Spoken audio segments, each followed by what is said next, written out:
ਵਾਹਿਗੁਰੂ ਜੀ ਕਾ ਖਾਲਸਾ ਵਾਹਿਗੁਰੂ ਜੀ ਕੀ ਫਤਿਹ। ਮੈਂ ਤੁਹਾਡੀ ਹੋਸਟ ਨੀਲਮ ਕੌਰ ਤੇ ਮੈਂ ਟੀਵੀ 84 ਦੇ ਸਾਰੇ ਦਰਸ਼ਕਾਂ ਤੇ ਸਰੋਤਿਆਂ ਦਾ ਦਿਲੀ ਸਵਾਗਤ ਕਰਦੀ ਹਾਂ ਪ੍ਰੋਗਰਾਮ ਸੱਚੋ ਸੱਚ ਵਿੱਚ, ਜਿਹੜੇ ਇਸ ਪ੍ਰੋਗਰਾਮ ਨਾਲ ਦੇਸ਼ਾਂ ਵਿਦੇਸ਼ਾਂ ਤੋਂ ਜੁੜ ਚੁੱਕੇ ਨੇ।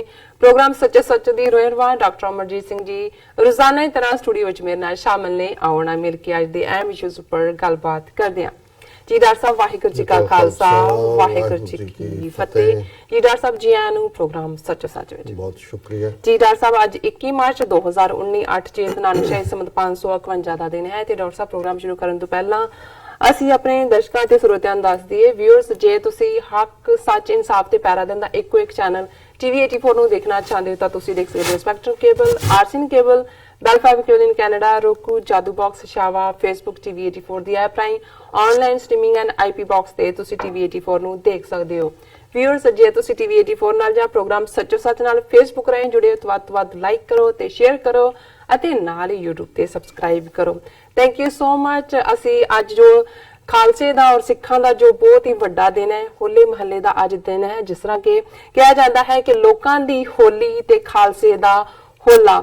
ਸੋ ਧੰਨ ਧੰਨ ਸਾਹਿਬ ਸ੍ਰੀ ਗੁਰੂ ਗੋਬਿੰਦ ਸਿੰਘ ਸਾਹਿਬ ਜੀ ਨੇ ਸੁੱਤੀ ਕੌਮ ਵਿੱਚ ਰੂਹ ਫੂਕਣ ਲਈ ਉਹਨਾਂ ਨੇ ਹੋਲੇ ਮਹੱਲੇ ਦਾ ਜੋ ਦਿਨ ਸੀ ਉਹ ਮਨਾਇਆ ਔਰ ਜੋ ਦੇਸ਼ਾਂ ਵਿਦੇਸ਼ਾਂ ਵਿੱਚ ਇਸ ਦਿਨ ਨੂੰ ਬੜੇ ਹੀ ਸ਼ਰਧਾ ਪੂਰਵਕ ਤਰੀਕੇ ਨਾਲ ਸਿੱਖ ਸੰਗਤਾਂ ਵੱਲੋਂ ਮਨਾਇਆ ਗਿਆ ਔਰ ਖਾਸ ਤੌਰ ਤੇ ਅਨੰਦਪੁਰ ਸਾਹਿਬ ਵਿੱਚ ਲੱਖਾਂ ਸਿੱਖ ਸੰਗਤਾਂ ਨੇ ਹਾਜ਼ਰੀ ਭਰੀ। ਇਸ ਦਿਨ ਨੂੰ ਬੜੇ ਹੀ ਸ਼ਰਧਾ ਪੂਰਵਕ ਤਰੀਕੇ ਨਾਲ ਮਨਾਇਆ। ਅਸੀਂ ਹੋਲੇ ਮਹੱਲੇ ਦੀ ਸਭ ਸਿੱਖ ਸੰਗਤਾਂ ਨੂੰ ਲੱਖ ਲੱਖ ਮੁਬਾਰਕਬਾਦ ਦਿੰਦੇ ਹਾਂ। ਇਸ ਵਿਚਾਰ ਚਰਚਾ ਨੂੰ ਅਸੀਂ ਜੋ ਆਪਣਾ ਫੋਰਥ ਵਾਲਾ ਸੈਗਮੈਂਟ ਹੈ, ਐਂਡ ਵਾਲਾ ਸੈਗਮੈਂਟ ਹੈ, ਉਸ ਵਿੱਚ ਇਸ ਨੂੰ ਆਪਾਂ ਡਿਸਕਸ ਕਰਾਂਗੇ। ਪਰ ਉਸ ਤੋਂ ਪਹਿਲਾਂ ਅਸੀਂ ਜੋ ਅੱਜ ਦਾ ਪਹਿਲਾ ਅਹਿਮ ਇਸ਼ੂ ਹੈ ਉਸ ਉੱਪਰ ਅਸੀਂ ਡਾਕਟਰ ਸਾਹਿਬ ਦੇ ਵਿਚਾਰ ਸੁਣਦੇ ਹਾਂ। ਜੀ ਡਾਕਟਰ ਸਾਹਿਬ ਕੀ ਕਹਿਣਾ ਚਾਹੋਗੇ? ਅੱਜ ਦਾ ਜੋ ਅਹਿਮ ਇਸ਼ੂ ਹੈ ਉਸ ਬਾਰੇ ਤੁਸੀਂ ਕੀ ਕਹਿਣਾ ਚਾਹੋਗੇ?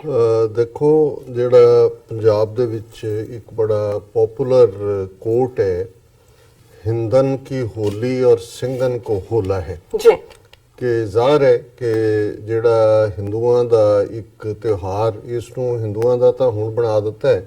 ਬਿਲਕੁਲ। ਮੈਂ ਕਈ ਵਾਰ ਦੇਖਦਾ ਹਾਂ ਕਿ ਨਾ ਤਾਂ ਬਨਾਰਸ ਦੇ ਵਿੱਚ ਬ੍ਰਾਹਮਣ ਹੋਲੀ ਖੇਡਦੇ ਨੇ, ਨਾ ਕਦੇ ਕਸ਼ਮੀਰੀ ਪੰਡਤ ਖੇਡਦੇ ਦੇਖੇ ਨੇ, ਨਾ ਜਗਨਨਾਥਪੁਰੀ ਜਾਂ ਉਹਨਾਂ ਦੇ ਬਾਕੀ ਸਾਰਸਵਤ ਬ੍ਰਾਹਮਣ। ਹਾਲਾਂਕਿ ਜਿਹੜਾ ਇੱਕ ਪਪੂਲਰ ਇਸ ਦੇ ਉੱਤੇ ਰਿਸਰਚ ਹੈ ਉਹ ਇਹ ਹੈ ਕਿ ਜਿਵੇਂ ਜ਼ਾਤ ਪਾਤੀ ਸਿਸਟਮ ਇਹਨਾਂ ਨੇ ਵੰਡਿਆ ਇਨਸਾਨ ਨੂੰ, ਇਨਸਾਨ ਨਾਲ ਜ਼ਾਤ ਪਾਤੀ ਸਿਸਟਮ ਰਾਹੀਂ ਇਵੇਂ ਹੀ ਤਿਉਹਾਰ ਵੀ ਵੰਡੇ ਗਏ। ਔਰ ਜਿਹੜਾ ਵਿਸਾਖੀ ਹੈ, ਕਿਉਂਕਿ ਉਸ ਦਿਨ ਉਹ ਦਾਨ ਲੈਂਦੇ ਸੀ ਲੋਕਾਂ ਤੋਂ, ਉਹ ਬ੍ਰਾਹਮਣਾਂ ਨੇ ਆਪਣੇ ਲਈ ਰੱਖਿਆ, ਉਹ ਬ੍ਰਾਹਮਣ ਪੂਜਾ ਦਾ ਦਿਨ ਹੈ। ਇਸ ਔਰ ਦੁਸਹਿਰਾ, ਕਿਉਂਕਿ ਰਾਮਚੰਦਰ ਜੀ ਦੇ ਨਾਲ ਉਹ ਸਾਰਾ ਰਾਵਣ ਦੀ ਕਹਾਣੀ ਜੋੜੀ ਹੋਈ ਸੀ, ਸੋ ਦੁਸਹਿਰੇ ਦਾ ਦਿਨ ਜਿਹੜਾ ਹੈ ਉਹ ਕਸ਼ਤਰੀਆਂ ਦਾ ਜਿਹੜਾ ਉਹਨਾਂ ਦਾ ਦੂਸਰਾ ਬਲਾਕ ਹੈ। ਤੀਸਰਾ ਜਿਹੜਾ ਵੈਸ਼, ਜਿਹੜੇ ਛੋਟੇ ਮੋਟੇ ਵਪਾਰੀ ਜਾਂ ਵਣਜ ਕਰਨ ਵਾਲੇ, ਉਹਨਾਂ ਦਾ ਤਿਉਹਾਰ ਦੀਵਾਲੀ, ਕਿਉਂਕਿ ਦੀਵਾਲੀ ਦੇ ਦਿਨ ਲక్ష్ਮੀ ਪੂਜਾ ਹੁੰਦੀ ਹੈ। ਭਾਵੇਂ ਦੁਸਹਿਰੇ ਨੂੰ ਤੋਂ ਬਾਅਦ ਦੀਵਾਲੀ ਆਉਂਦੀ ਹੈ 10 ਦਿਨ ਦਾ ਕਿ ਕਿੰਨੇ ਦਾ ਹੁੰਦਾ, ਲੇਕਿਨ ਦੀਵਾਲੀ ਵਾਲੇ ਦਿਨ ਬੇਈ ਖਾਤਿਆਂ ਦੇ ਉੱਤੇ ਪੂਰਾ ਗਣੇਸ਼ ਬਣਾ ਕੇ ਔਰ ਪੂਜਾ ਜਿਹੜੀ ਹੈ ਲక్ష్ਮੀ ਦੀ ਕੀਤੀ ਜਾਂਦੀ ਹੈ। ਔਰ ਬਾਣੀਆਂ ਜਿਹੜਾ ਵੈਸ਼ ਹੈ ਉਹ ਲక్ష్ਮੀ ਦਾ ਹੀ ਪੁਜਾਰੀ ਹੈ। ਔਰ ਸ਼ੂਦਰਾਂ ਨੂੰ ਹੋਲੀ ਦਾ ਦਿਨ ਦਿੱਤਾ। ਔਰ ਜੇ ਅਸੀਂ ਯੂਪੀ ਬਿਹਾਰ ਦੀ ਉਹ ਬੈਲਟ ਵੀ ਦੇਖੀਏ ਜਿੱਥੇ ਵੱਡੀ ਗਿਣਤੀ 'ਚ ਜਿਨ੍ਹਾਂ ਨੂੰ ਬੈਕਵਰਡ ਕਲਾਸਿਸ ਜਾਂ OBC ਅਦਰ ਬੈਕਵਰਡ ਕਲਾਸਿਸ ਕਹਿੰਦੇ ਨੇ, ਤਾਂ ਹੋਲੀ ਜੁੜੀ ਉਸ ਤਹਿਜ਼ੀਬ ਦੇ ਨਾਲ ਹੀ ਹੋਈ ਹੈ। ਔਰ ਇਹਦੇ ਨਾਲ ਫਿਰ ਹੋਰ ਕਹਾਣੀਆਂ ਉਸ ਨੂੰ ਧਾਰਮਿਕ ਰੰਗਤ ਦੇਣ ਦੇ ਲਈ ਜਿਹੜਾ ਉਹ ਹੋਲਕਾ ਦੀ ਕਹਾਣੀ, ਪ੍ਰਹਿਲਾਦ ਔਰ ਹਰਨਾਕਸ਼ ਦੀ ਕਹਾਣੀ ਦੇ ਨਾਲ ਜੋੜ ਕੇ ਕਿ ਜੀ ਉਹ ਜਿਹੜੀ ਉਹਦੀ ਭੈਣ ਹੈ ਹੋਲਕਾ, ਉਹਨੂੰ ਲੈ ਕੇ ਬੈਠ ਗਈ ਗੋਦ ਪ੍ਰਹਿਲਾਦ ਨੂੰ ਕਿ ਸੜ ਜਾਏਗਾ ਉਹ, ਤੇ ਉਹਨੂੰ ਇਹ ਜਿਹੜੀ ਹੈ ਫੇਵਰ ਮਿਲੀ ਹੋਈ ਸੀ ਕਿ ਉਹ ਨਹੀਂ ਸੜੇਗੀ। ਪ੍ਰਹਿਲਾਦ ਬਚ ਗਿਆ ਔਰ ਹੋਲਕਾ ਸੜ ਗਈ। ਔਰ ਜ਼ਾਹਰ ਹੈ ਇਸ ਨੂੰ ਫਿਰ ਈਵਨ ਹੋਲਕਾ ਕੋਈ ਐਗਜ਼ਿਸਟ ਕਰਦੀ ਹੈ ਜਾਂ ਨਹੀਂ, ਲੇਕਿਨ ਇਸ ਨੂੰ ਇੱਕ ਬੈਡ ਓਮਨ ਨੂੰ ਸਾੜਨ ਦੇ ਨਾਲ ਜਿਹੜਾ ਹੈ ਹੋਲਕਾ ਦੇ ਇਹ ਜਿਹੜਾ ਹੈ ਉਹ ਆ ਗਿਆ। ਔਰ ਜ਼ਾਹਰ ਹੈ ਸਾਡੇ ਜਦੋਂ ਕੱਚਾ ਛੋਲੀਆ ਉਸ ਸਵਾਦ ਦੀ ਧੂਣੀ ਦੇ ਉੱਤੇ ਭੁੰਨਿਆ ਜਾਂਦਾ, ਉਹਨੂੰ ਵੀ ਹੋਲਾਂ ਅਸੀਂ ਕਹਿੰਦੇ ਹਾਂ ਕਿ ਜੀ ਹੋਲਾਂ ਖਾਧੀਆਂ। ਸੋ ਉਹ ਕੋਈ ਨਾ ਕੋਈ ਇਸ ਦਾ ਅੱਗ ਦੇ ਨਾਲ ਸੰਬੰਧ ਹੈ, ਜਿਹੜਾ ਅੱਧ ਭੁੰਨਿਆ ਅਨਾਜ ਹੈ ਅੱਧ ਜੰਨੇ ਦੇ ਨਾਲ। ਸੋ ਲੇਕਿਨ ਇਸ ਸਾਰੀ ਮੁਰਦਾ ਟ੍ਰੈਡੀਸ਼ਨ ਦਾ ਨਤੀਜਾ ਇਹ ਸੀ ਕਿ ਇਸ ਦੇ ਨਾਲ ਫਿਰ ਸ਼ਰਾਬ ਔਰ ਬਾਕੀ ਨਸ਼ੇ ਔਰ ਜਿਸ ਨੂੰ ਅਸੀਂ ਫੌਸ਼ਪੁਣਾ ਕਹਿੰਦੇ ਹਾਂ ਉਹ ਵੀ ਜੁੜਿਆ ਹੋਇਆ ਸੀ। ਜੀ। ਸਦੀਆਂ ਤੋਂ ਉਹਨਾਂ ਨੇ ਸ਼ੂਦਰਾਂ ਦੇ ਨਾਲ ਜੋੜਿਆ ਹੋਇਆ। ਸੋ ਖਾਲਸੇ ਦਾ 1699 ਈਸਵੀ ਦੇ ਵਿੱਚ ਖਾਲਸਾ ਪ੍ਰਗਟ ਹੁੰਦਾ ਹੈ। ਜੀ। ਪੰਜ ਪਿਆਰੇ ਗੁਰੂ ਕਲਗੀਧਰ ਪਾਤਸ਼ਾਹ ਕੇਸਗੜ੍ਹ ਸਾਹਿਬ ਦੀ ਧਰਤੀ ਤੇ ਥਾਪਦੇ ਨੇ 80,000 ਦੇ ਇਕੱਠ ਚੋਂ। ਔਰ ਜਦੋਂ ਮੈਂ ਦੇਖਦਾ ਹਾਂ ਵੀ ਹੋਲਾ ਮਹੱਲਾ ਇੱਕੋ ਇੱਕ ਯੂਨੀਕ ਤਿਉਹਾਰ ਹੈ ਜਿਹੜਾ 10ਵੇਂ ਪਾਤਸ਼ਾਹ ਨੇ ਆਪਣੇ ਜੀਵਨ ਕਾਲ ਦੇ ਵਿੱਚ ਐਸਟੈਬਲਿਸ਼ ਕੀਤਾ 1700 ਦੇ ਵਿੱਚ। ਇੱਕ ਸਾਲ ਬਾਅਦ ਲਗਭਗ ਇਹ ਜਿਹੜਾ ਮਨਾਇਆ ਜਾਂਦਾ ਹੈ। ਔਰ ਜਿਹੜੇ 5 ਪ੍ਰੋਮੀਨੈਂਟ ਕਿਲੇ 10ਵੇਂ ਪਾਤਸ਼ਾਹ ਨੇ ਅਨੰਦਪੁਰ ਸਾਹਿਬ ਦੇ ਵਿੱਚ ਸਥਾਪਿਤ ਕੀਤੇ, ਇੱਕ ਕਿਲਾ ਜਿਹੜਾ ਉਹ ਹੋਲਗੜ੍ਹ ਹੈ। ਔਰ ਜ਼ਾਹਰ ਹੈ ਅਸੀਂ ਜਿਵੇਂ ਤੁਸੀਂ ਕਿਹਾ ਵੀ ਚੌਥੇ ਸੈਗਮੈਂਟ ਦੇ ਵਿੱਚ ਇਸ ਦੀ ਵਿਚਾਰ ਨੂੰ ਅੱਗੇ ਤੋਰਾਂਗੇ, ਜਿਹੜਾ ਕਿ ਨਗੇਟਸ ਆਫ ਸਪਿਰਚੁਅਲ ਵਿਜ਼ਡਮ ਹੁੰਦਾ ਕਿ ਕਿਵੇਂ ਜਿਹਨੂੰ ਅਸੀਂ ਅੱਜ ਕਈ ਵਾਰੀ ਵਾਰ ਗੇਮਸ ਵੀ ਕਿਹਾ ਜਾਂਦਾ ਹੈ। ਔਰ ਦੂਸਰਾ ਲਫ਼ਜ਼ ਇਹਦੇ ਲਈ ਮੈਨੂਵਰਿੰਗ ਹੈ ਕਿ ਕਿਵੇਂ ਦੋ ਖਾਲਸੇ ਦੇ ਅੱਡ-ਅੱਡ ਜਥੇ ਬਣਾ ਕੇ ਗਰੁੱਪ ਜਿਹੜੇ ਕਿ ਵਾਰ ਗੇਮਸ ਦੀ ਤਰ੍ਹਾਂ ਇੱਕ ਟਾਰਗੇਟ ਰੱਖ ਦਿੱਤਾ ਜਾਂਦਾ ਸੀ। ਹੋਲਾ ਹੱਲੇ ਨੂੰ ਕਹਿੰਦੇ ਨੇ ਜਦੋਂ ਤੁਸੀਂ ਚੜ ਕੇ ਆਉਂਦੇ ਹੋ ਤੇ ਮਹੱਲਾ ਇੱਕ ਪਲੇਸ ਹੈ ਜਿਹਦੇ ਤੇ ਤੁਸੀਂ ਟਾਰਗੇਟ ਕਰਨਾ ਹੈ। ਉਸ ਤੇ ਕਬਜ਼ੇ ਦੇ ਲਈ ਜਿਹੜਾ ਦੋਨੋਂ ਗਰੁੱਪ ਜਿਹੜੀਆਂ ਨੇ ਆਰਟੀਫੀਸ਼ੀਅਲ ਫਾਈਟਸ ਕਰਦੇ ਸੀ, ਆਪਸ ਮੈਨੂਵਰਿੰਗ ਸੀ। ਔਰ ਜਿਹੜਾ ਫਿਰ ਉਹਦੇ ਚ ਜਿੱਤਦਾ ਸੀ ਉਸ ਨੂੰ 10ਵੇਂ ਪਾਤਸ਼ਾਹ ਖੁਦ ਆਨਰ ਕਰਦੇ ਸੀ। 1700 ਦੇ ਵਿੱਚ ਸਨ 1700 ਚ ਪਹਿਲਾ ਹੋਲਾ ਮਹੱਲਾ ਮਨਾਇਆ ਗਿਆ। ਔਰ ਹੁਣ ਵੀ ਅੱਜ ਜਦੋਂ ਅਸੀਂ ਇਹ ਗੱਲਬਾਤ ਕਰ ਰਹੇ ਹਾਂ ਆਲਰੇਡੀ, ਕਿਉਂਕਿ ਅਨੰਦਪੁਰ ਸਾਹਿਬ ਦਾ ਹੋਲਾ ਮਹੱਲਾ ਜਿਵੇਂ ਦੀਵਾਲੀ ਅੰਮ੍ਰਿਤਸਰ ਦੀ ਹੋਲਾ ਮਹੱਲਾ ਅਨੰਦਪੁਰ ਸਾਹਿਬ ਦਾ, ਔਰ ਇਸੇ ਤਰ੍ਹਾਂ ਮਾਘੀ ਜਿਹੜੀ ਹੈ ਮੁਕਤਸਰ ਦੀ, ਇਹ ਪੰਜਾਬ ਦੇ ਵਿੱਚ ਵੱਡੇ ਮੇਲੇ ਵੀ ਸਨ ਜਿਹਦੇ ਵਿੱਚ ਲੱਖਾਂ ਲੋਕ ਆਉਂਦੇ ਸੀ। ਲੇਕਿਨ ਅੱਜ ਵੀ ਜਿਹੜਾ ਅਨੰਦਪੁਰ ਸਾਹਿਬ ਦਾ ਹੋਲਾ ਮਹੱਲਾ ਹੈ ਜਿਹੜਾ ਆਲਮੋਸਟ 3-4 ਦਿਨ ਲਗਾਤਾਰਤਾ ਨਾਲ ਵੱਡੇ ਪੈਮਾਨੇ ਤੇ ਹੁੰਦਾ ਹੈ। ਇੱਕ ਅੰਦਾਜ਼ੇ ਮੁਤਾਬਕ 2 ਮਿਲੀਅਨ ਤੋਂ ਜ਼ਿਆਦਾ 20 ਲੱਖ ਤੋਂ ਜ਼ਿਆਦਾ ਸਿੱਖ ਪਾਰਟਿਸਿਪੇਟ ਕਰਦੇ ਨੇ। ਔਰ ਇਹ ਜਿਹੜਾ ਖਾਲਸੇ ਦੀ ਜਿਹੜੀ ਟ੍ਰੈਡੀਸ਼ਨ ਵੀ ਹੈ ਨਿਹੰਗ ਸਿੰਘਾਂ ਦੀ, ਕਿਉਂਕਿ ਇਹ ਨਿਹੰਗ ਸਿੰਘਾਂ ਦੇ ਨਾਲ ਵੀ ਜੁੜਿਆ ਹੋਇਆ ਹੈ। ਔਰ ਵੱਡੀ ਗਿਣਤੀ ਜਿਹੜੇ ਕਿ ਘੋੜਸਵਾਰੀ ਅੱਜ ਵੀ ਨਿਹੰਗ ਸਿੰਘ ਜਿਹੜੇ ਨੇ ਉਹ ਘੋੜਿਆਂ ਦੀਆਂ ਪਿੱਠਾਂ ਤੇ ਹੀ ਰਹਿੰਦੇ ਨੇ, ਕਾਠੀਆਂ ਤੇ ਹੀ ਰਹਿੰਦੇ ਨੇ।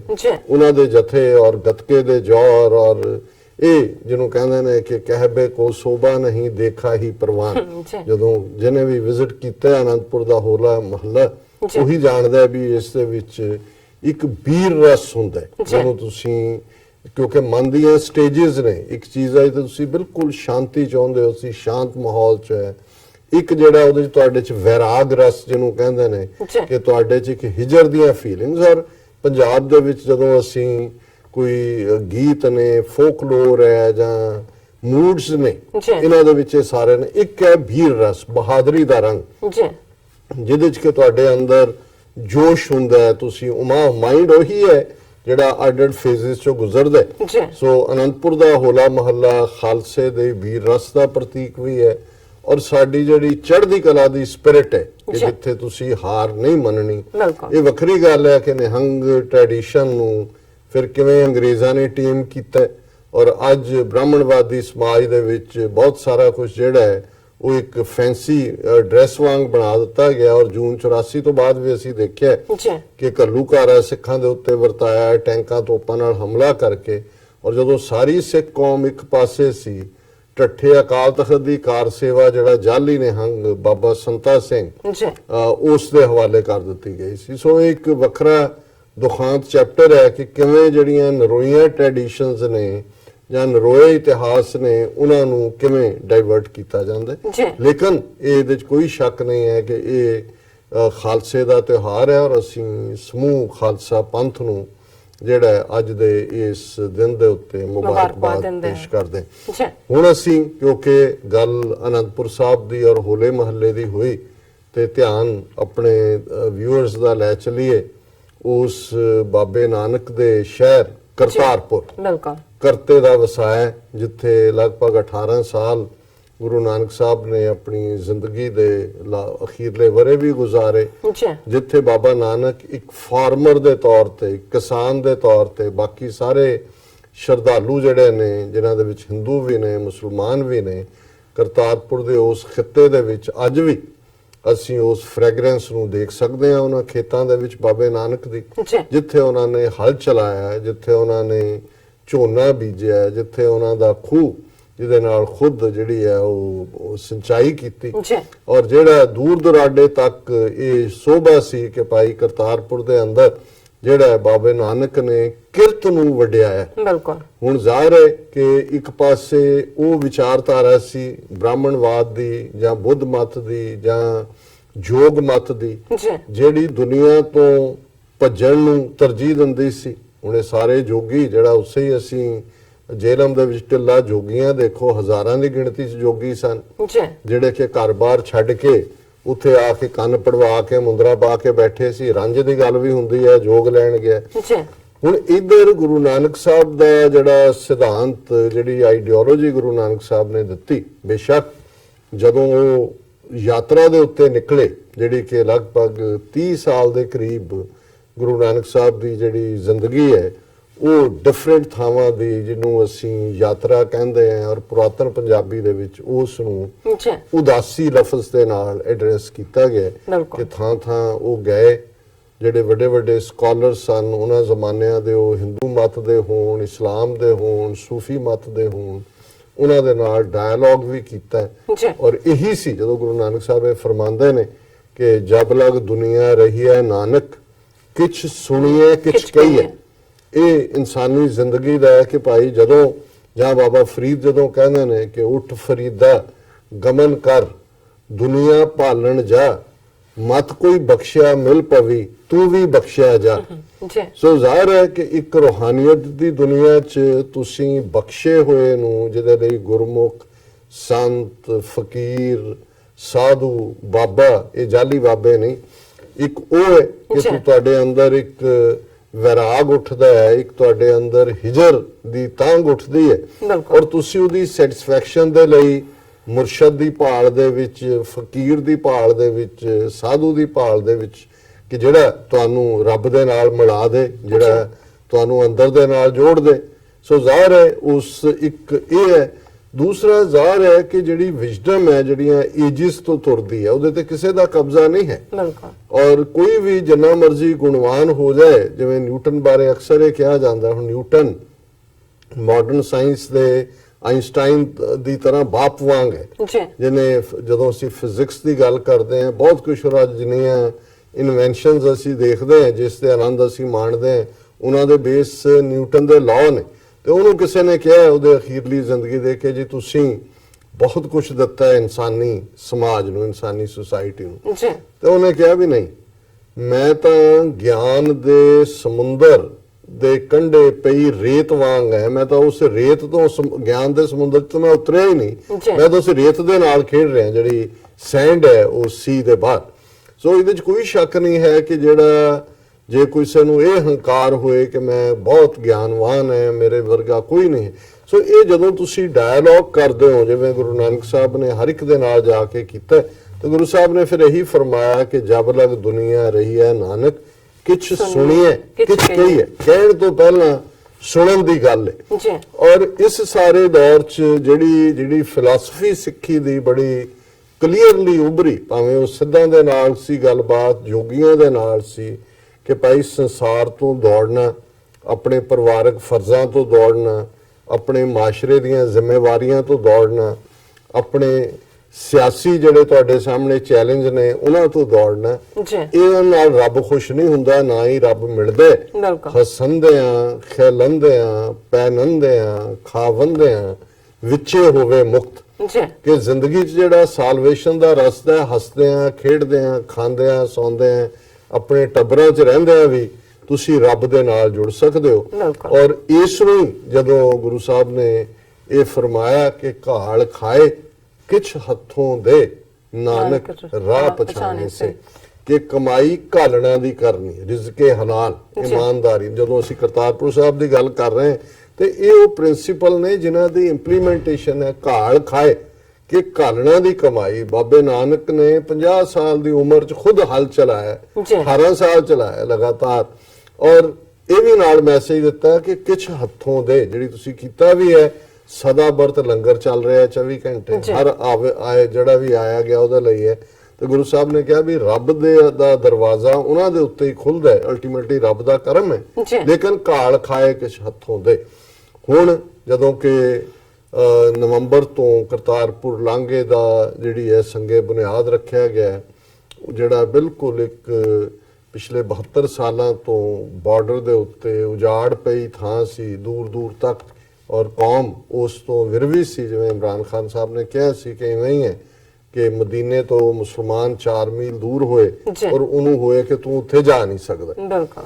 ਔਰ ਤੇਜ਼ੀ ਨਾਲ ਇਸ ਦੇ ਉੱਤੇ ਜਿਵੇਂ ਪਾਕਿਸਤਾਨ ਨੇ ਜਿਹੜਾ ਇਸ ਦੀ ਸੰਗੇ ਬੁਨਿਆਦ ਤੋਂ ਬਾਅਦ ਇਸ ਦੇ ਉੱਤੇ ਕੰਮਕਾਰ ਸ਼ੁਰੂ ਕੀਤਾ, ਭਾਰਤ ਦੀ ਸਰਕਾਰ ਮਜਬੂਰ ਹੋਈ, ਜਿਹਨੂੰ ਕਹਿੰਦੇ ਨੇ ਟੂ ਫੋਲੋ ਸੂਟ, ਮਗਰ ਆਂਦੇ ਇਹਦੇ 'ਚ ਕੋਈ ਸ਼ੱਕ ਨਹੀਂ ਹੈ। ਇੱਕ ਪਾਸੇ ਸਰਕਾਰੀ ਲੈਵਲ ਦੇ ਉੱਤੇ ਗੱਲਬਾਤ, ਟੈਕਨੀਕਲ ਗੱਲਬਾਤ ਵੀ ਹੋਈ ਹੈ, ਕੁਝ ਟੈਕਨੀਕਲ ਹਿਚਿਸ ਨੇ ਕਿ ਪਾਸਪੋਰਟ ਕੇ ਵੀਜ਼ਾ ਫੀ ਕੇ ਨੰਬਰ ਆਫ ਪਿਲਗ੍ਰਿਮਸ, ਇਹ ਸਰਕਾਰੀ ਲੈਵਲ ਤੇ ਹੈ। ਉਹਦੇ 'ਚ ਜ਼ਾਹਰ ਹੈ ਕਿ ਪਾਕਿਸਤਾਨ ਗਵਰਨਮੈਂਟ ਬਹੁਤ ਐਕਮੋਡੇਟਿਵ ਹੋਏਗੀ ਔਰ ਇੰਡੀਅਨਸ ਇਸ ਕਿਸਮ ਦੀਆਂ ਸ਼ਰਤਾਂ ਵੀ ਰੱਖਣੀਆਂ ਚਾਹਣਗੇ ਕਿ ਵੀ ਇਹ ਫੰਕਸ਼ਨਲ ਨਾ ਹੋਏ।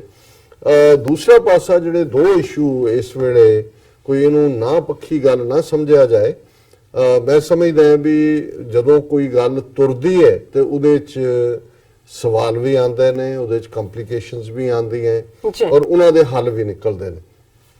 ਸੋ ਜ਼ਾਹਰ ਹੈ ਕਿ ਜਿਵੇਂ ਸਾਡੇ ਇੱਕ ਵਿਊਅਰ ਸ਼ਾਇਦ ਵੀਰ ਭੁਪਿੰਦਰ ਸਿੰਘ ਹੋਰਾਂ ਨੇ 2 ਦਿਨ ਪਹਿਲਾਂ ਹੀ ਇਹ ਕਿਹਾ ਸੀ ਕਿ ਵੀ ਆਲੇ ਦੁਆਲੇ ਜਿਹੜੇ ਨਨਕਾਣਾ ਕਰਤਾਰਪੁਰ ਸਾਹਿਬ ਦੇ ਬੜੀ ਜਿਹੜੀ ਉਸਾਰੀ ਹੋ ਰਹੀ ਹੈ, ਉਹ ਤਾਂ ਉਹਨੂੰ ਜੰਗਲ ਆਫ ਕੰਕਰੀਟ ਬਣ ਰਿਹਾ ਹੈ। ਔਰ ਇਹ ਜਿਹੜੀ ਖੂਬਸੂਰਤੀ ਹੈ ਕੁਦਰਤੀ, ਜਿਹਦੇ 'ਚ ਕਿ 30 ਏਕੜ ਤੋਂ ਜ਼ਿਆਦਾ ਜ਼ਮੀਨ ਜਿਹਦੇ ਤੇ ਕਿ ਹੈ ਕਿ ਵੀ ਆਰਗੈਨਿਕ ਖੇਤੀ ਹੋਏਗੀ ਔਰ ਉਹ ਖੁੱਲੀ ਥਾਂ ਔਰ ਖੁੱਲਾ ਹੋਏਗਾ, ਵੀ ਉਸ ਦੇ ਨਾਲ ਕੰਪਰੋਮਾਈਜ਼ ਹੋ ਰਿਹਾ। ਔਰ ਅਸੀਂ ਇਹ ਕਿਹਾ ਸੀ ਕਿ ਵੀ ਜਿੰਨੀ ਕੁ ਜਾਣਕਾਰੀ ਸਾਡੇ ਕੋਲ ਹੈ ਇਸ ਬਾਰੇ, ਜਿਹੜਾ ਆਲਰੇਡੀ ਉਹਨਾਂ ਨੂੰ ਅਗਾਹ ਵੀ ਕੀਤਾ ਹੋਇਆ ਹੈ, ਬਹੁਤ ਸਾਰੇ ਜਿਹੜੇ ਸਿੱਖ ਇਨਵੋਲਵ ਨੇ ਇਸ ਸਾਰੇ 'ਚ, ਪਰ ਬਾਅਦ ਦੇ ਵਿੱਚ ਮੈਂ ਦੇਖਿਆ ਵੀ ਉਹਨਾਂ ਦੀ ਸਾਰੀ ਗੱਲ ਗਲਤ ਨਹੀਂ ਸੀ।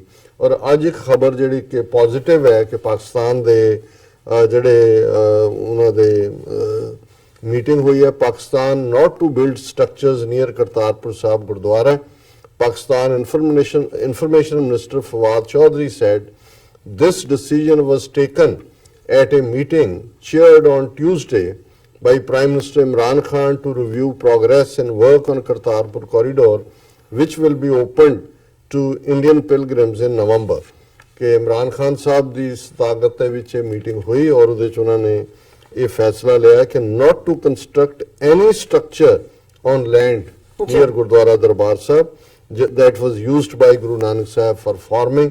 ਔਰ ਉਹਨਾਂ ਨੇ ਕਿਹਾ ਕਿ ਵੀ ਇਸ ਮੁੱਦੇ ਦੇ ਉੱਤੇ ਅਸੀਂ ਬਿਲਕੁਲ ਅਸੀਂ ਕੈਪ ਲਾ ਦਿੱਤੀ ਹੈ ਜਿਹੜੀ ਇਸ ਸਾਰੇ ਤੇ, ਔਰ ਜਿਹੜੇ 30 ਏਕੜ ਗੁਰੂ ਨਾਨਕ ਸਾਹਿਬ ਦੇ ਉਹਨਾਂ ਨੇ ਫਾਰਮਿੰਗ ਦੇ ਲਈ ਯੂਜ਼ ਕੀਤੇ ਸੀ, ਉਹਦੇ 'ਚ ਕੋਈ ਵੀ ਜਿਹੜਾ ਸਟਰਕਚਰ ਹੈ ਉਹ ਨਹੀਂ ਹੋਏਗਾ। ਸੋ ਇਹ ਇੱਕ ਪੋਜ਼ਿਟਿਵ ਨੋਟ ਦੇ ਉੱਤੇ ਹੈ ਕਿ ਐਟਲੀਸਟ ਜਿਹੜੀ ਕੋਈ ਗੱਲ ਜਿਹੜੀ ਕਿਤੇ ਨਾ ਕਿਤੇ ਕੋਆਰਡੀਨੇਸ਼ਨ ਦੀ ਕਮੀ ਵੀ ਹੁੰਦੀ ਹੈ, ਕਈ ਵਾਰ ਲੋਅਰ ਲੈਵਲ ਦੇ ਓਵਰਜ਼ੀਲ ਵੀ ਹੁੰਦੇ ਨੇ ਵੀ ਪ੍ਰੋਜੈਕਟ ਨੂੰ ਅਸੀਂ ਨਵੰਬਰ ਤੱਕ ਫੰਕਸ਼ਨਲ ਕਰਨੇ। ਸੋ ਅਸੀਂ ਸ਼ੁਕਰੀਆ ਵੀ ਅਦਾ ਕਰਦੇ ਹਾਂ ਇਮਰਾਨ ਖਾਨ ਸਾਹਿਬ ਦਾ ਔਰ ਉਹਨਾਂ ਦੇ ਨਾਲ ਜਿਹੜੀ ਇਹ ਕਮੇਟੀ ਹੈ ਕਿ ਜਿਨ੍ਹਾਂ ਨੇ ਰਾਈਟ ਫੈਸਲਾ ਲਿਆ। ਦੂਸਰਾ ਇਸ਼ੂ ਜਿਹੜਾ ਵੀ ਬੜਾ ਅਹਿਮ ਹੈ, ਕਿਉਂਕਿ ਮੈਂ ਇਹ ਸਮਝਦਾ ਹਾਂ ਕਿ ਬਾਬਾ ਨਾਨਕ ਖੁਸ਼ੀਆਂ ਦਾ ਨਾਂ ਹੈ, ਬਾਬਾ ਨਾਨਕ ਖਿੜੇ ਦਾ ਨਾਂ ਹੈ, ਬਾਬਾ ਨਾਨਕ ਪਿਆਰ ਦਾ ਨਾਂ ਹੈ। ਔਰ ਮੈਨੂੰ ਯਾਦ ਹੈ ਛੋਟੇ ਹੁੰਦਿਆਂ ਕਿ ਇੱਕ ਸੇਵਾ ਪੰਥੀ ਸੰਤ ਜਿਹੜੇ ਆਪਣੀ ਜਦੋਂ ਕਥਾ ਸ਼ੁਰੂ ਕਰਦੇ ਹੁੰਦੇ ਸੀ ਔਰ ਉਹ ਜਦੋਂ ਉਹਨਾਂ ਨੇ ਧੰਨ ਗੁਰੂ ਨਾਨਕ ਸੰਗਤ ਤੋਂ ਘਵਾਣਾ ਤਾਂ ਉਹਨਾਂ ਨੇ ਨਾਲ ਉਹ ਆਏ ਸਨ ਝੰਗ ਮੁਲਤਾਨ ਇਲਾਕੇ ਤੋਂ, ਉਸ ਕਿਉਂਕਿ ਬਾਬਾ ਭਾਈ ਜਗਤਾ ਜੀ ਜਿਹੜੇ ਸੇਵਾ ਪੰਥੀ ਸੱਜਣ ਔਰ ਦੁਸ਼ਮਣ ਸਭ ਨੂੰ ਜੰਗ ਦੇ ਮੈਦਾਨ 'ਚ ਪਾਣੀ ਪਿਉਣ ਵਾਲੇ, ਉਹਨਾਂ ਦਾ ਸਬੰਧ ਝੰਗ ਮਗਿਆਣੇ ਨਾਲ ਸੀ। ਉੱਥੇ ਭਾਈ ਜਗਤਾ ਜੀ ਦਾ ਡੇਰਾ ਹੁਣ ਉਹ ਗੁਨਿਆਣਾ ਮੰਡੀ ਬਠਿੰਡੇ 'ਚ ਨੇ। ਔਰ ਮੈਂ ਸਗੋਂ ਮੈਨੂੰ ਸ਼ਾਇਦ ਉਹਨਾਂ ਦੀ ਯਾਦ ਤਾਂ ਵੀ ਆਈ ਕਿ 2-3 ਦਿਨ ਪਹਿਲਾਂ ਸੀ ਕਿ ਵੀ ਸ਼੍ਰੀ ਰਵੀ ਸ਼ੰਕਰ ਜਿਹੜਾ ਹਿੰਦੂਤਵਾ ਦਾ ਐਂਬੈਸਡਰ ਹੈ, ਰਾਮਦੇਵ ਔਰ ਉਹ ਜਿਹੜਾ ਇੱਕ ਹੋਰ ਵਾਸੂਦੇਵਾ ਕੱਢਿਆ ਸਾਊਥ ਦਾ, ਉਹਦੇ ਨਾਲ ਉਹਦਾ ਇੱਕ ਬਠਿੰਡੇ 'ਚ ਜਿਹੜਾ ਗੁਨਿਆਣਾ ਮੰਡੀ ਦੇ ਨੇੜੇ ਇੱਕ ਉਹਦਾ ਬਹੁਤ ਵੱਡਾ ਖੁੱਲੇ ਦੇ ਵਿੱਚ ਸਰਕਾਰੀ ਲੈਵਲ ਤੇ ਫੰਕਸ਼ਨ ਕਰਵਾਇਆ ਜਾ ਰਿਹਾ ਸੀ। ਔਰ ਉਹ ਰਸਤਾ ਜਿਹੜਾ ਹੁਣ ਝੰਗਵਾੜਾ ਡੇਰਾ ਗੁਨਿਆਣਾ ਮੰਡੀ ਦੇ ਵਿੱਚ ਸੰਤ ਬਾਬਾ ਆਸਾ ਸਿੰਘ ਹੋਰਾਂ ਨੇ ਸਥਾਪਿਤ ਕੀਤਾ, ਬਾਅਦ ਸੰਤ ਤੀਰਥ ਸਿੰਘ, ਹੁਣ ਸ਼ਾਇਦ ਭਾਈ ਖਾਨ ਸਿੰਘ ਨੇ ਉਹਦੇ ਤੇ ਜਿਹੜੇ ਅੱਗੋਂ ਕੰਟੀਨਿਊ ਕਰਦੇ ਨੇ। ਤੇ ਬਹੁਤ ਵੱਡਾ ਹੈ, ਉਹਨਾਂ ਦੇ ਨਾਲ ਗਰਲਸ ਕਾਲਜ ਹੈ ਔਰ ਬਹੁਤ ਵੱਡਾ ਕੰਪਲੈਕਸ ਹੈ। ਮੈਨੂੰ ਵੀ 2 ਵਾਰ ਜਾਣ ਦਾ ਮੌਕਾ ਮਿਲਿਆ। ਉਹਨਾਂ ਦੇ ਜਿਹੜੇ ਉੱਥੇ ਮੱਥਾ ਟੇਕਣ ਜਾਣ ਵਾਲੇ ਸੀ ਉਹਨਾਂ ਨੂੰ ਰੋਕ ਦਿੱਤਾ ਗਿਆ ਕਿ ਵੀ ਤੁਸੀਂ ਨਹੀਂ ਜਾ ਸਕਦੇ, ਕਿਉਂਕਿ ਇੱਥੇ ਸ਼੍ਰੀ ਸ਼੍ਰੀ ਦਾ ਫੰਕਸ਼ਨ ਚੱਲ ਰਿਹਾ। ਸੋ ਇਹ ਸਾਡੇ ਪੰਜਾਬ ਦਾ ਹਾਲ ਹੈ। ਪਰ ਜਦੋਂ ਮੈਂ ਉਹਨਾਂ ਦੀ ਗੱਲ ਕੀਤੀ, ਜਦੋਂ ਉਹਨਾਂ ਨੇ ਧੰਨ ਗੁਰੂ ਨਾਨਕ ਕਹਿਣਾ ਤਾਂ ਉਹਨਾਂ ਨੇ ਕਹਿਣਾ ਕਿ ਗੁਰੂ ਨਾਨਕ ਆਖਿਆ ਮੁਖ ਪਵਿੱਤਰ, ਗੁਰੂ ਨਾਨਕ ਆਖਿਆ ਸਵਾਸਾਂ ਦਾ ਭਲਾ, ਜਿਨ੍ਹਾਂ ਆਖਿਆ ਸਤਿਗੁਰ ਨਾਨਕ, ਤਿਨਾਂ ਦਾ ਰਾਖਾ ਆਪ ਧੰਨ ਗੁਰੂ ਨਾਨਕ। ਸੋ ਜ਼ਾਹਰ ਹੈ ਕਿ ਜੇ ਕਰਤਾਰਪੁਰ ਦੀ ਉਸ ਫਿਜ਼ਾ ਦੇ ਵਿੱਚ, ਕਰਤਾਰਪੁਰ ਦਾ ਉਹ ਸਾਰਾ ਇਲਾਕਾ ਜਿੱਥੇ ਅੱਜ ਮੁੜ ਕੇ ਉਸ ਨਾਨਕ ਜੋਤ ਦੀ ਬਦੌਲਤ ਭਾਗ ਲੱਗ ਰਹੇ ਨੇ, ਤੇ ਫਿਰ ਉਸ ਧਰਤੀ ਦੇ ਬੱਚੇ ਬੱਚੀਆਂ ਜਿਹੜੇ ਕਿ ਖਾਸ ਤੌਰ ਤੇ ਲਾਗਲੇ ਪਿੰਡਾਂ ਦੇ ਨੇ ਜਾਂ ਕਿਸਾਨ ਨੇ, ਜੇ ਉਹਨਾਂ ਦੇ ਵਿੱਚ ਉਦਾਸੀ ਹੋਏ ਜਾਂ ਉਹਨਾਂ ਦਾ ਉਜਾੜਾ ਹੋ ਰਿਹਾ ਹੋਏ ਔਰ ਉਹਨਾਂ ਨੂੰ ਜਿਹੜਾ ਕੋਈ ਜਿਹੜਾ ਪ੍ਰੋਪਰ ਕੰਪਨਸੇਸ਼ਨ ਜਾਂ ਕੋਈ ਉਹਨਾਂ ਦੀ ਰੀਹੈਬਿਲਿਟੇਸ਼ਨ ਦਾ ਪ੍ਰਬੰਧ ਨਾ ਹੋਏ, ਤਾਂ ਮੈਂ ਸਮਝਦਾ ਵੀ ਬਾਬੇ ਨਾਨਕ ਦੀਆਂ ਖੁਸ਼ੀਆਂ ਨਹੀਂ ਹੋਣਗੀਆਂ। ਔਰ ਇਹ ਦੋਵੇਂ ਪਾਸੇ ਜਦੋਂ ਅੱਜ ਦੀਆਂ ਖਬਰਾਂ ਦੇ ਵਿੱਚ ਮੈਂ ਇੱਧਰ ਕਰਤਾਰਪੁਰ ਸਾਹਿਬ ਦੇ ਕਿਸਾਨ ਔਰ ਪਿੰਡ ਵਾਲਿਆਂ ਦੀ ਖਬਰ ਦੇਖੀ ਤੇ ਇੱਧਰ ਡੇਰਾ ਬਾਬਾ ਨਾਨਕ ਵਾਲਿਆਂ ਦੀ ਦੇਖੀ, ਕਿਉਂਕਿ ਜ਼ਾਹਰ ਹੈ ਕਿ ਇੱਧਰ ਵੀ ਜ਼ਮੀਨ ਐਕਵਾਇਰ ਹੋ ਰਹੀ ਹੈ। ਸਰਕਾਰਾਂ ਦੇ ਕੋਲ ਕਾਨੂੰਨ ਬਣੇ ਹੁੰਦੇ ਨੇ, ਗਵਰਨਮੈਂਟਸ ਫੋਰਸੀਬਲੀ ਜ਼ਮੀਨ ਐਕਵਾਇਰ ਕਰਦੀ ਹੈ, ਕਈ ਵਾਰੀ ਥਰੋਵੇ ਪ੍ਰਾਈਸ ਦੇ ਉੱਤੇ ਜਿਹੜੀ ਹੈ ਉਹ ਕੰਪਨਸੇਸ਼ਨ ਹੁੰਦੀ ਹੈ। ਪਰ ਮੈਂ ਇਹ ਸਮਝਦਾ ਕਿ ਇਹ ਗੱਲ ਬੜੀ ਜ਼ਰੂਰੀ ਹੈ ਕਿ ਜਿੱਥੇ ਇਹ ਖੁਸ਼ੀ ਦੀ ਗੱਲ ਹੈ ਕਿ ਸਿੱਖ ਕੌਮ ਔਰ ਗੁਰੂ ਨਾਨਕ ਨੂੰ ਪਿਆਰ ਕਰਨ ਵਾਲੇ ਦੋਵੇਂ ਹੀ ਪਾਸਿਆਂ ਦੇ ਪੰਜਾਬ ਦੇ ਲੋਕ ਔਰ ਦੁਨੀਆ ਭਰ 'ਚ ਗੁਰੂ ਨਾਨਕ ਨਾਮ ਲੇਵਾ ਉਸ ਕਰਤਾਰਪੁਰ ਦੀ ਧਰਤੀ ਤੇ ਜਾ ਸਕਣਗੇ।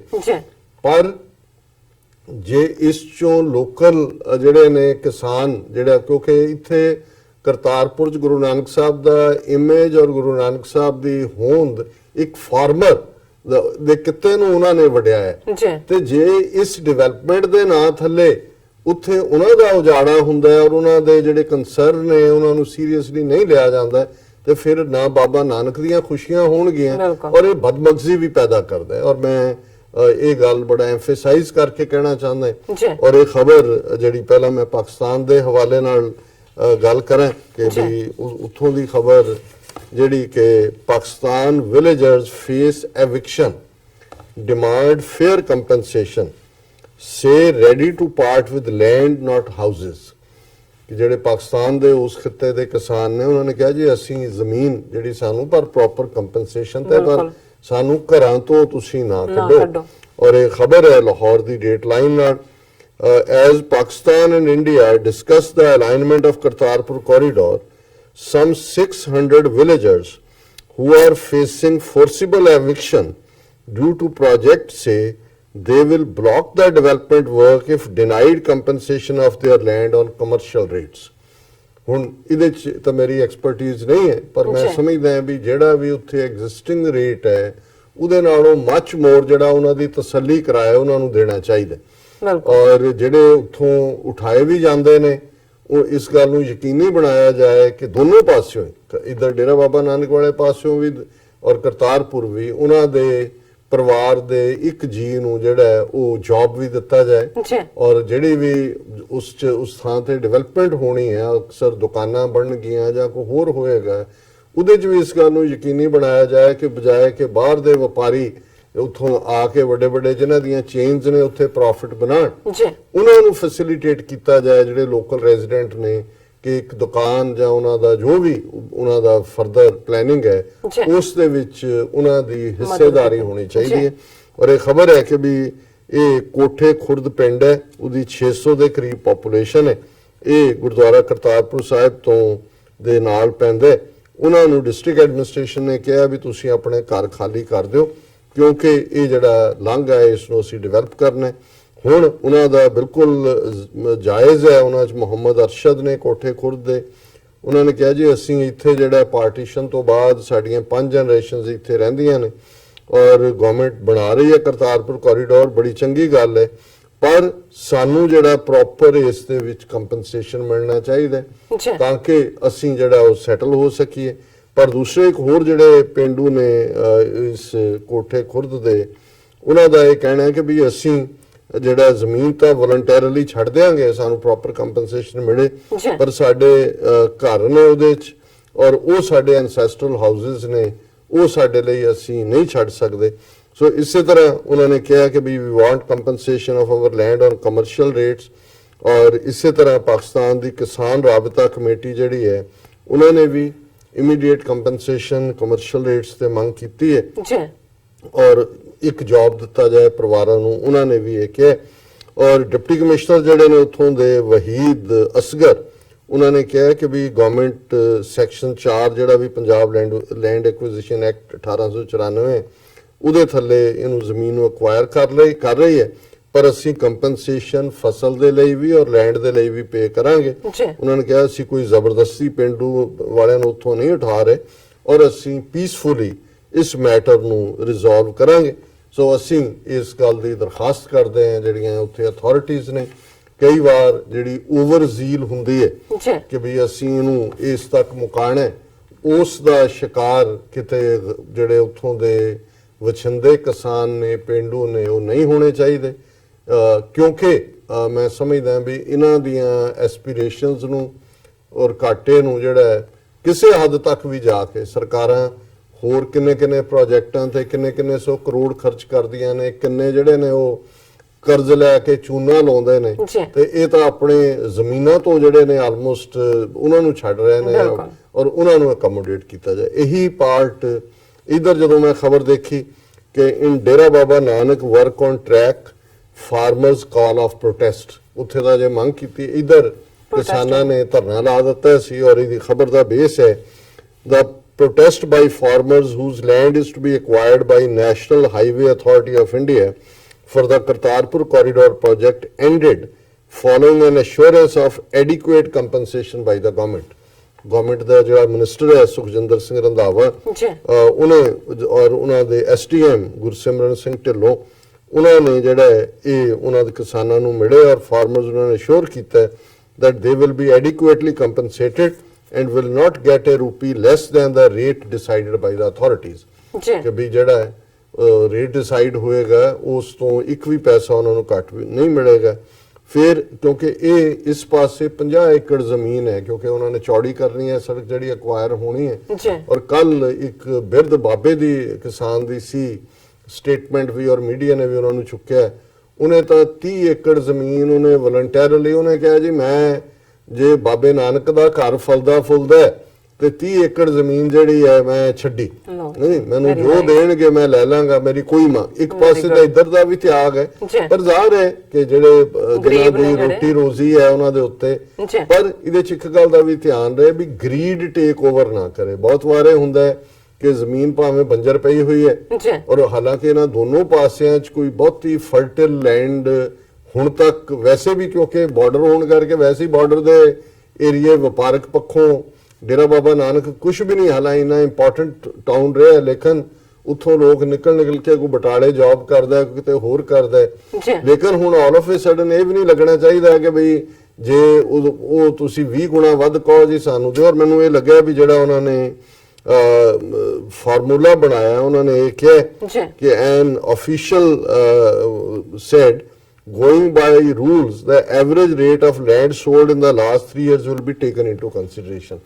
ਕਿ ਵੀ ਜਦੋਂ ਅਸੀਂ ਭਾਅ ਮਿੱਥਾਂਗੇ ਪਿਛਲੇ 3 ਸਾਲ 'ਚ ਇੱਥੇ ਕਿਸ ਭਾਅ ਤੇ ਜ਼ਮੀਨ ਵਿਕੀ, ਉਹਦਾ ਜਿਹੜਾ ਉਹ ਲਿਆ ਜਾਏਗਾ ਉਸ ਨੂੰ। ਇਹ 100% solatium an amount given in compensation for inconvenience will be added to the average rate।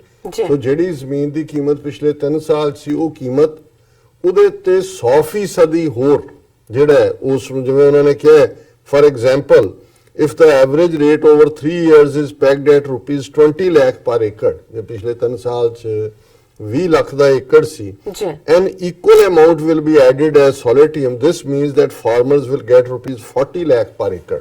so ਇਹ fair ਹੈ ਕਿ ਵੀ ਤੁਸੀਂ ਜੋ ਜ਼ਮੀਨ ਦਾ ਭਾਅ ਉਹਦੇ ਨਾਲ ਦੁੱਗਣੇ ਦੇ ਰਹੇ। ਪਰ ਹੁਣ ਉਹ ਕਹਿਣ ਜਿਵੇਂ ਉੱਤੇ ਆਇਆ ਕਿ ਜੀ ਉਹਨਾਂ ਨੇ ਕਿਹਾ ਜੀ ਸਾਨੂੰ ਜਿਹੜੀ ਅੰਮ੍ਰਿਤਸਰ ਤਰਨਤਾਰਨ ਰੋਡ ਬਣੀ ਸੀ ਤੇ ਕਿਸਾਨਾਂ ਨੂੰ ਜਿਹੜਾ ਉੱਥੇ 1-1 ਕਰੋੜ ਪਰ ਏਕੜ ਮਿਲਿਆ ਸੀ, ਸਾਨੂੰ ਉਹ ਪਾ ਦੇ। ਇਹ ਠੀਕ ਨਹੀਂ ਹੈ। ਇਹ ਫਿਰ ਗਰੀਡ ਕਿੱਥੇ ਲੈ ਕੇ ਜਾਣੀ ਹੈ? ਇੱਕ ਪਾਸੇ ਤੁਸੀਂ ਖੁਸ਼ਕਿਸਮਤ ਹੋ ਕਿ ਜਿਹੜੀ ਧਰਤੀ ਕਦੇ ਤੁਹਾਡੇ ਨਾਂ ਸੀ ਉਸ ਥਾਂ ਤੇ ਗੁਰੂ ਨਾਨਕ ਦੇ ਦਰ ਤੇ ਜਾਣ ਲਈ ਸੰਗਤਾਂ ਨੇ ਉਸ ਨੂੰ ਪਵਿੱਤਰ ਕਰਨਾ ਹੈ। ਤੁਹਾਡਾ ਉਸ ਮਿੱਟੀ ਦਾ ਜ਼ਰਾ ਜ਼ਰਾ ਜਿਹੜਾ ਹੈ, ਉਸ ਰੱਬੀ ਨੂਰ ਦੇ ਲਈ, ਉਸ ਧਰਤੀ ਤੇ ਜਾਣ ਲਈ ਹੈ।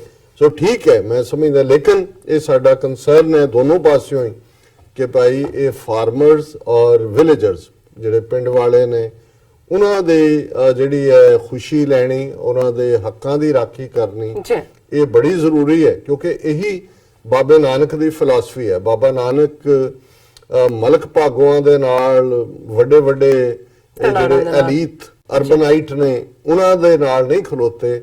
ਗੁਰੂ ਸਾਹਿਬ ਨੇ ਤਾਂ ਇਹ ਫਰਮਾਇਆ ਸੀ ਉਸ ਭਰੀ ਕਚਹਿਰੀ 'ਚ, ਏਮਨਾਬਾਦ ਸ਼ਹਿਰ 'ਚ, ਜਿੱਥੇ ਕਿ ਮਲਕ ਭਾਗੋ ਜਿਹਨੇ ਬੜਾ ਇੱਕ ਬ੍ਰਹਮ ਭੋਜ ਰੱਖਿਆ ਹੋਇਆ ਸੀ, ਬੜੇ ਵੱਡੇ ਬ੍ਰਾਹਮਣ ਔਰ ਦੂਜੇ, ਤੇ ਗੁਰੂ ਸਾਹਿਬ ਨੇ ਭਾਈ ਲਾਲੋ, ਇੱਕ ਗਰੀਬ ਸਿੱਖ, ਉਹਦੀ ਕੋਦਰੇ ਦੀ ਰੋਟੀ, ਹੁਣ ਤਾਂ ਕੋਦਰਾ ਪੰਜਾਬ 'ਚ ਨਹੀਂ ਹੈ, ਜਿਹੜਾ ਅੱਜ ਐਨੀਮਲ ਸਟੇਪਲ ਬਰਡਸ ਦਾ ਬਣਿਆ ਜਾਂਦਾ ਹੈ, ਉਹ ਉਹਨਾਂ ਨੇ ਮੰਗਵਾ ਕੇ ਉਹਨੂੰ ਖਾਣਾ ਪ੍ਰੈਫਰ ਕੀਤਾ ਸੀ। ਉਹਨੇ ਕਿਹਾ ਸੀ ਵੀ ਨਹੀਂ, ਇਹ ਤੇਰੇ ਜਿਹੜੇ ਮਾਲ ਪੂੜੇ ਨੇ ਇਹ ਐਕਸਪਲੋਇਟਡ ਲੇਬਰ ਚੋਂ ਨੇ, ਇਹ ਗਰੀਬਾਂ ਦਾ ਖੂਨ ਚੂਸ ਕੇ, ਔਰ ਇਹ ਮੈਨੂੰ ਕਬੂਲ ਨਹੀਂ ਹੈ। ਔਰ ਗੁਰੂ ਸਾਹਿਬ ਨੇ ਇਹ ਫਰਮਾਇਆ ਕਿ ਭਾਈ ਇਹ ਜਿਹੜਾ ਨਾਨਕ ਤਿਨ ਕੇ ਸੰਗ ਸਾਥ, ਨੀਚਾ ਅੰਦਰ ਨੀਚ ਜਾਤ, ਨੀਚੀ ਹੂੰ ਅਤ ਨੀਚ, ਨਾਨਕ ਤਿਨ ਕੇ ਸੰਗ ਸਾਥ, ਵੱਡਿਆਂ ਸਿਉ ਕਿਆ ਰਹੀਸ, ਜਿੱਥੇ ਨੀਚ ਸਮਾਲੀਅਨ ਤਿੱਥੇ ਨਦਰ ਤੇਰੀ ਬਖਸ਼ੀ। ਸੋ ਗੁਰੂ ਨਾਨਕ ਕਿਰਤੀਆਂ ਦੇ ਨਾਲ, ਕਿਸਾਨਾਂ ਦੇ ਨਾਲ, ਹੱਕ ਹਲਾਲ ਦੀ ਕਮਾਈ ਕਰਨ ਵਾਲਿਆਂ ਦੇ ਨਾਲ, ਜਿਹੜੇ ਅੰਡਰ ਪ੍ਰਿਵਿਲੇਜਡ ਨੇ, ਜਿਨ੍ਹਾਂ ਨੂੰ ਨੀਵੇਂ ਬਣਾਇਆ ਹੋਇਆ ਸੁਸਾਇਟੀ ਨੇ, ਉਹਨਾਂ ਦੇ ਨਾਲ ਗੁਰੂ ਨਾਨਕ ਖਲੋਤੇ ਨੇ।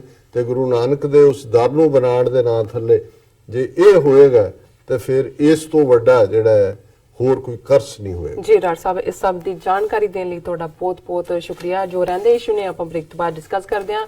ਇੱਥੇ ਲੈਣੇ ਆ ਬ੍ਰੇਕ ਤੋਂ ਪਹਿਲਾਂ ਅਸੀਂ ਆਪਣੇ ਦਰਸ਼ਕਾਂ ਤੇ ਸਰੋਤਿਆਂ ਨੂੰ ਅਪੀਲ ਤੇ ਬੇਨਤੀ ਕਰਦੀ ਹੈ, ਵੀਅਰਸ, ਜਿਸ ਤਰ੍ਹਾਂ ਕਿ ਤੁਸੀਂ ਜਾਣਦੇ ਹੋ ਕਿ ਟੀਵੀ 84 ਇੱਕ ਪੰਥਕ ਚੈਨਲ ਹੈ। ਟੀਵੀ 84 ਸਿੱਖਾਂ, ਕਸ਼ਮੀਰੀਆਂ ਅਤੇ ਭਾਰਤ ਦੀਆਂ ਨਾਰਥ ਈਸਟ ਸਟੇਟਾਂ ਦੇ ਲੋਕਾਂ ਦੇ ਸਵੈ ਨਿਰਣੇ ਦੇ ਹੱਕਾਂ ਦਾ ਹਾਮੀ ਹੈ। ਅਸੀਂ ਚਾਹਾਂਗੇ ਕਿ ਤੁਸੀਂ ਟੀਵੀ 84 ਦੀ ਚੜ੍ਹਦੀ ਕਲਾ ਲਈ ਵੱਧ ਤੋਂ ਵੱਧ ਡੋਨੇਟ ਕਰੋ। ਡੋਨੇਟ ਕਰਨ ਲਈ ਸਾਡੀ ਵੈਬਸਾਈਟ tv84.tv ਤੇ ਜਾ ਕੇ ਪੇਪਲ ਦੀ ਵਰਤੋਂ ਕਰਕੇ ਵਨ ਟਾਈਮ ਡੋਨੇਟ ਕਰ ਸਕਦੇ ਹੋ, ਮੰਥਲੀ ਡੋਨੇਟ ਵੀ ਕਰ ਸਕਦੇ ਹੋ। ਤੁਸੀਂ ਟੀਵੀ 84 ਦੇ ਨਾਮ ਤੇ ਚੈੱਕ ਬਣਾ ਕੇ ਸਾਨੂੰ ਮੇਲ ਵੀ ਕਰ ਸਕਦੇ ਹੋ ਸਾਡੇ ਇਸ ਪਤੇ ਤੇ 36-01 37th ਐਵਨਿਊ, ਲੌਂਗ ਆਈਲੈਂਡ ਸਿਟੀ, ਨਿਊਯਾਰਕ 11101 USA, ਜਾਂ ਫਿਰ ਤੁਸੀਂ ਸਾਨੂੰ ਫੋਨ ਰਾਹੀਂ ਵੀ ਸੰਪਰਕ ਕਰ ਸਕਦੇ ਹੋ ਸਾਡੇ ਫੋਨ ਨੰਬਰ ਤੇ 5164060694। Thank you so much viewers. ਵਿਚਾਰਾਂ ਦਾ ਸਿਲਸਿਲਾ ਇਸ ਤਰ੍ਹਾਂ ਚੱਲਦਾ ਰਹੇਗਾ। ਮਿਲਦੇ ਹਾਂ ਛੋਟੇ ਜਿਹੇ ਵਕਫੇ ਤੋਂ ਬਾਅਦ।